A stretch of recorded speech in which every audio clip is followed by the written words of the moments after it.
सारी की सारी कैबिनेट भारतीय जनता पार्टी के सारे मिनिस्टर साहब खुद उनको रोका कि भाई सारे एक साथ एलजी साहब के ऑफिस में जाएंगे, जैसे हमने वादा किया था कि हम सारी की सारी कैबिनेट भारतीय जनता पार्टी के leader of opposition Vijender Gupta ji के साथ और कैबिनेट नोट के साथ कि इन 10,500 बस मार्शलों को बहाल किया जाए। आप देख सकते हैं पूरा का पूरा काफिला, हमारे सारे विधायक साथी इसके अंदर हैं।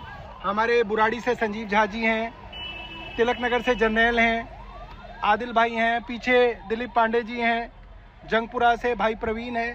सामने वाली गाड़ी में आप देख सकते हैं कि कुलदीप भाई कोंडली से विधायक, हमारे गुलाब भाई मटियाला से विधायक, हमारे ऋतुराज भाई किराड़ी से विधायक, हमारी बहन राखी डिप्टी स्पीकर और कई सारे साथी विधायक कैबिनेट नोट के साथ कि इन 10,500 गरीब बस मार्शल्स को दोबारा बहाल किया जाए। इस कैबिनेट नोट के साथ हम लोग अभी एलजी साहब के साथ जा रहे हैं, जैसा कि वादा था कि दिल्ली की सरकार की जिम्मेदारी आम आदमी पार्टी की है और दिल्ली की सरकार से कैबिनेट पास कराने की जिम्मेदारी आम आदमी पार्टी की है। वो काम आज दिल्ली के कैबिनेट ने सर्वसम्मति से पास किया और अब हम सीधे एलजी साहब के पास जा रहे हैं, क्योंकि एलजी साहब की जिम्मेदारी भारतीय जनता पार्टी के विधायकों ने ली है, क्योंकि एलजी उनके हैं। अब देखना ये है कि क्या एलजी विनय सक्सेना आज इन 10.5 गरीब बस मार्शलों को बहाल करते हैं। ये लोग बहुत गरीब हैं, पिछले 1 साल से ज़्यादा से इनको तनख्वाहें नहीं मिली हैं, इनके परिवार भूखमरी की कगार पे आ चुके हैं। कई कि एलजी साहब क्या विजेंद्र गुप्ता जी की गाड़ी के अंदर हमने मुख्यमंत्री आतिशी जी को बिठाया। गुप्ता जी कई बार भागने की कोशिश कर रहे थे, इधर उधर फोन कर रहे थे, कोशिश कर रहे थे कि किसी गाड़ी में भाग निकले, मगर हमने उनको भागने नहीं दिया। ये आतिशी की गाड़ी आगे। अब देखना यह है कि क्या दोबारा विजेंद्र गुप्ता रोक दिए गाड़ी, क्या विजेंद्र गुप्ता दोबारा से भागने की तैयारी कर रहे हैं। देखने वाली बात यह है कि क्या विजेंद्र गुप्ता भाग तो नहीं रहे। एलजी साहब के यहाँ जाते जाते गाड़ी को रोका गया है और देखा जा रहा है कि विजेंद्र गुप्ता जी ने गाड़ी रोक ली है। अच्छी खासी चलती हुई गाड़ी विजेंद्र गुप्ता जी ने रोकी है, ये सब लोग देख रहे हैं। देखिए मुख्यमंत्री इनकी गाड़ी में बैठी हुई हैं। फैसला था, वादा था कि एलजी साहब के यहाँ जाएंगे, अब ये लोग डर रहे हैं, अब ये लोग एक्सपोज हो रहे हैं, चल रहे हो ना, अब ये लोग एक्सपोज हो रहे हैं, क्योंकि आज भारतीय जनता पार्टी और इनके उपराज्यपाल एक्सपोज होने वाले पूरी दिल्ली और पूरे देश के सामने। कहाँ जा रहे हो भाई, यूटर्न को मार रहे हो? तो एलजी हाउस कहाँ पे? नहीं, एलजी हाउस यहाँ पे है, सीधा एलजी हाउस। तो मैं परेशान कर रहा हूँ वो सिर्फ इसलिए कर रहा हूँ क्योंकि आपने अभी देखा एलजी साहब के घर पे मुख्यमंत्री जी का काफिला चल रहा है। मुख्यमंत्री जी आतिशी हमारी बहन जो है विजेंद्र गुप्ता जी की गाड़ी में हमने बिठाया हुआ है और विजेंद्र गुप्ता जी ने गाड़ी बीच रास्ते में उतारी, रोकी, उतरे और ड्राइवर को बोले यू टर्न ले लो। हमने किसी तरीके से ड्राइवर को बोला भाई एलजी हाउस आज दूध का भाई, और पानी का भाई एक बात बताओ, कैसे दोबारा से मुख्यमंत्री जी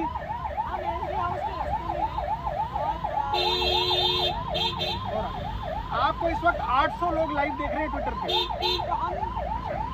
वैसे तो एलजी साहब के पास पूरा अधिकार है सर्विसेज का, ट्रांसफर पोस्टिंग का, बस मार्शल को पक्का करने का, लेकिन भारतीय जनता पार्टी ने ये इंसिस्ट किया, विजेंद्र गुप्ता जी ने ये इंसिस्ट किया कि प्रस्ताव पहले कैबिनेट में आना होगा। तो इसलिए आज हमने कैबिनेट की इमरजेंसी बैठक दिल्ली सचिवालय में बुलाई और हाथों हाथ हमने असेंबली की रेजोल्यूशन को पास किया और अब उस रेजोल्यूशन को हमने एलजी साहब को भेज दिया है, कैबिनेट के फैसले को एलजी साहब को भेज दिया है। तो हम ये उम्मीद करते हैं कि एलजी साहब उसे पास करेंगे और बस मार्शल को पक्का करेंगे। दोबारा हमें जाने देते हैं। ये देखिए हमारे कितने सारे विधायक साथी यहाँ पे आए हुए हैं और ये कितनी बड़ी बेईमानी है कि बीजेपी के विधायक अंदर चले गए हैं और आम आदमी पार्टी के विधायक क्या ये इस लायक भी नहीं है। देखिए हम चुने हुए लोग हैं, जनता ने हमें चुन के भेजा है। हम लाखों जनता को रिप्रेजेंट करते हैं, उसके बाद में एलजी के हाउस में इंटर होने की हमें परमिशन नहीं है। देखिए बड़ी मुश्किल से विजेंद्र गुप्ता जी को पैर पड़ के हम लोगों ने राजी किया कि भाई आप यहाँ पे चलिए और एलजी साहब से इनकी बहाली कराइए। और जैसे ही विजेंद्र गुप्ता जी की गाड़ी अंदर गई, एलजी हाउस से निर्देश आया कि इनकी जो गेट हैं वो बंद कर दिए गए और अब हमारी मुख्यमंत्री अकेली हैं अंदर और भारतीय जनता पार्टी के सारे विधायक उनके साथ हैं। ये गलत है। हमारे देखिए कितने सारे विधायक यहाँ पे हैं, इन सबको रोक दिया। तो सभी विधायक और मंत्रियों को बाहर रोक दिया गया? बिल्कुल रोक दिया गया। 3 मंत्री हम बाहर हैं, मैं हूँ यहाँ बाहर, इमरान भाई ये देखिए बाहर हैं, और देखिए मुकेश अलावा जी हमारे मंत्री जो हैं वो बाहर हैं। हमारे कितने सारे साथी इस वक्त बाहर हैं। ये गलत है। ये एक चीटिंग है, ये एक धोखा है। अब क्या करेंगे सर आप?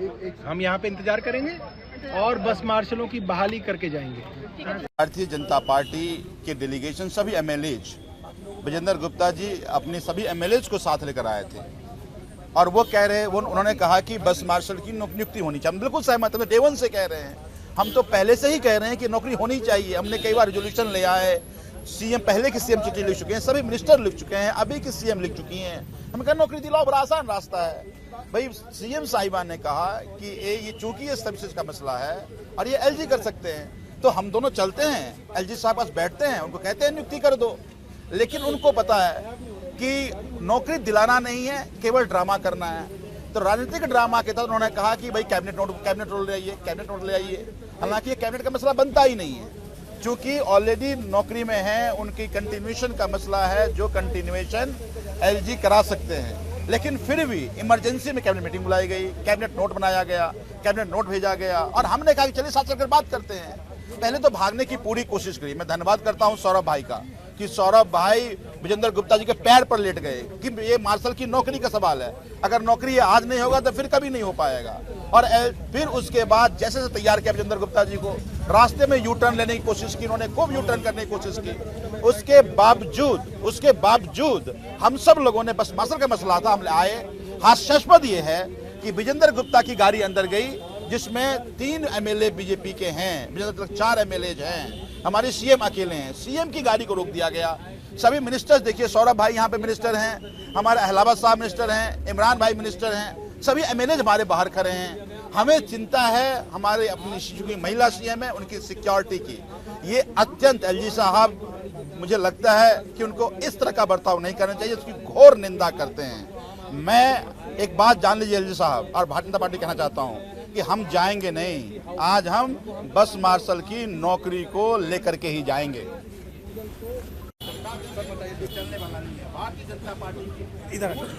देखिए, आज भारतीय जनता पार्टी के विधायक मुख्यमंत्री जी से मिलने आए थे और करीब 2 घंटे हमारी बातचीत चली। बातचीत में यही हुआ कि जब दिल्ली विधानसभा में तय हुआ था कि 3 अक्टूबर को सभी विधायक, आपके और बीजेपी के विधायक एलजी साहब के यहाँ चलेंगे, तो बीजेपी वाले क्यों भाग गए? और बीजेपी के पास कोई इसका जवाब नहीं था। आज बीजेपी ने हमें ये कहा कि आप अगर कैबिनेट के अंदर ये प्रपोजल ले आएंगे तो एलजी साहब से हम इस प्रपोजल को पास कर देंगे और इन बस मार्शलों की बहाली हो जाएगी। हमने आज ही वहीं पे कैबिनेट को बुला के दिल्ली विधानसभा का 26 सितंबर का प्रपोजल पास कर दिया, कैबिनेट से अप्रूव करा दिया, कैबिनेट कर दिया। और अब जिम्मेदारी भारतीय जनता पार्टी के विधायकों की है, विजेंद्र गुप्ता जी की है, क्योंकि उन्होंने कहा था कि आप कैबिनेट से ले आओ, हम एलजी से कराएंगे। कैबिनेट में लाना हमारा काम था, कैबिनेट पास करना हमारा काम था, हमने वो कर दिया। अब बीजेपी को एलजी साहब से कराना है, क्योंकि इनको निकाला भी एलजी साहब ने था। सर्विसेज यानी कि भर्ती, सारी की सारी दिल्ली की भर्तियां एलजी साहब के अधीन है। जितनी भी नियुक्तियां होती हैं, आप सब लोग जानते हैं कि नियुक्ति पत्र एलजी साहब देते हैं। एनडीएमसी के ऑडिटोरियम में बुला के एलजी साहब वो भर्तियां करते हैं। तो आज जैसे ही हम लोग आ रहे थे, हमारी मुख्यमंत्री तो अंदर घुस गई, भारतीय जनता पार्टी के विधायकों को घुसा लिया गया, मगर आम आदमी पार्टी के सभी विधायक और मंत्रियों को बाहर छोड़ दिया गया। क्यों? ताकि अकेली मुख्यमंत्री के ऊपर दबाव बनाया जाए। एक महिला को अकेला करके उसके ऊपर दबाव बनाया जाए, जो कि अपने आप में बहुत शर्मनाक है।